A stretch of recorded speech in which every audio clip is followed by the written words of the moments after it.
8 महीने बाद जब जेल से नरेश मीणा बाहर आए तो बाहर आने के बाद में ये उम्मीद थी कि प्रदेश में कुछ नया बदलाव है वो देखने को मिलेगा, क्योंकि नरेश मीणा जब जेल से बाहर थे उस समय उनके तमाम समर्थक थे, वो लगातार उनको आगे बढ़ाने की कोशिश कर रहे थे। लेकिन जब जैसे ही 8 महीने बाद जेल से बाहर नरेश मीणा आते हैं तो फिर जैसे ही नरेश मीणा जेल से बाहर आते हैं तमाम उनके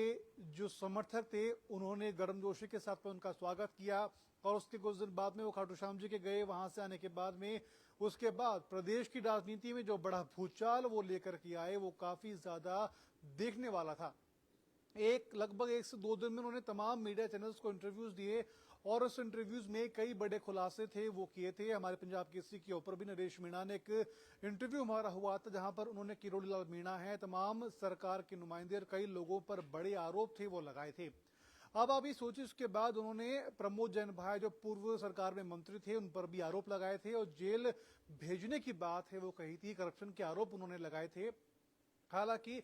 वर्तमान समय की बात कर लें तो झालावाड़ के अंदर जो स्कूल की छत रही थी उसके बाद, क्योंकि उस समय नरेश मीणा है जन आक्रोश रैली है, जन क्रांति यात्रा है वो निकाल रहे थे, उस रैली को बीच में छोड़ करके वो झालावाड़ पहुंचे और वहां पर फिलहाल आपने कुछ दिन पहले देखा होगा कि नरेश मीणा ने फेसबुक पर एक वीडियो डाला था जिसमें उन्होंने कहा कि उनको झालावाड़ नहीं जाने दिया गया है, बीच में ही उनको रोक लिया गया है। पुलिस प्रशासन का कहना था कि तमाम कानूनी अड़चनों को लेकर के या फिर कानूनी माहौल वहां पर प्रदेश का या फिर उस जिले का माहौल खराब ना हो, उस माहौल को सही बनाए रखने को लेकर के नरेश मीणा को अंदर नहीं जाने दिया गया था। लेकिन बाद में नरेश मीणा वहां पर विरोध करने के लिए बैठे थे और उन्हें वहां पर शांति भंग के आरोप में गिरफ्तार किया गया। हालांकि नरेश मीणा ने उससे पहले एक बात कही थी वीडियो के अंदर की तमाम हाईवेज का जिक्र उन्होंने किया था और ये कहा था कि उन हाईवेज को आपको जाम करना होगा, क्योंकि उन बच्चों को न्याय दिलाने के लिए किसी भी हद तक हमें जाना होगा। क्योंकि झालावाड़ में जो हादसा हुआ वो हादसा केवल प्रदेश ही नहीं बल्कि देश की व्यवस्था पर भी सवाल खड़े करता है। प्रदेश की व्यवस्था पर तो सवाल खड़े ही करता है, क्योंकि वित्त विभाग और शिक्षा विभाग के साथ में मुख्यमंत्री भी इस पूरे घटनाक्रम में जिम्मेदार हैं। साथ में स्थानीय विधायक जो होते हैं वो भी इस मामले को लेकर के जिम्मेदार हैं। अगर हम ये कहें तो प्रदेश के मुख्यमंत्री इसलिए जिम्मेदार होते हैं क्योंकि प्रदेश के मुखिया वो हैं। अगर कुछ भी गलती होती है तो जिम्मेदारी उनकी, और प्रदेश में कुछ बड़ा होता है तो भी पीठ थपथपाई मुख्यमंत्री की ही जाती है।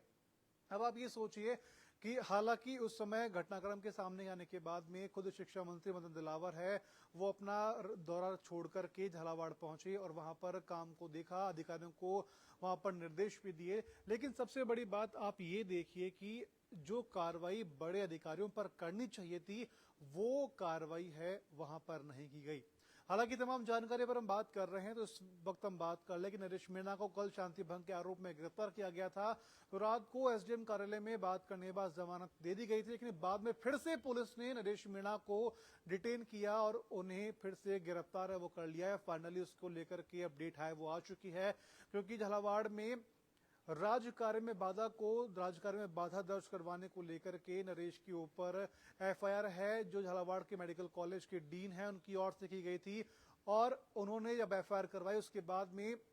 नरेश मीणा को फिर से अरेस्ट वो कर लिया गया है। फिलहाल आज संडे है जिसलिए आज कोर्ट या फिर खुल सकते हैं या फिर स्पेशल कोर्ट को लेकर के नरेश मीणा को वहां पर दिखाया जा सकता है या फिर वहां पर पेश किया जा सकता है। अगर आज ऐसा नहीं होता है तो सोमवार का दिन कल कोर्ट खुलेंगे, नरेश मीणा को वहां पर कोर्ट में पेश है वो किया जाएगा। खैर, गिरफ्तारी के बाद में अब कोर्ट अगले दिन यानी कि आज या तो कोर्ट के सामने पेशी होती है या फिर कल, जब भी नरेश मीणा की कोर्ट के सामने पेशी कब होती है यह बात देखने वाली होगी, क्योंकि इस बार क्या नरेश मीणा को जेल फिर से जाना पड़ेगा या फिर वो जमानत पर बाहर आएंगे, ये देखने वाली बात होगी। खैर, नरेश मीणा को लेकर के तमाम अपडेट है हम आपके लिए लेकर आते रहेंगे, लेकिन ऐसी और भी खबरों के लिए आप बने रहिए पंजाब केसरी राजस्थान के साथ।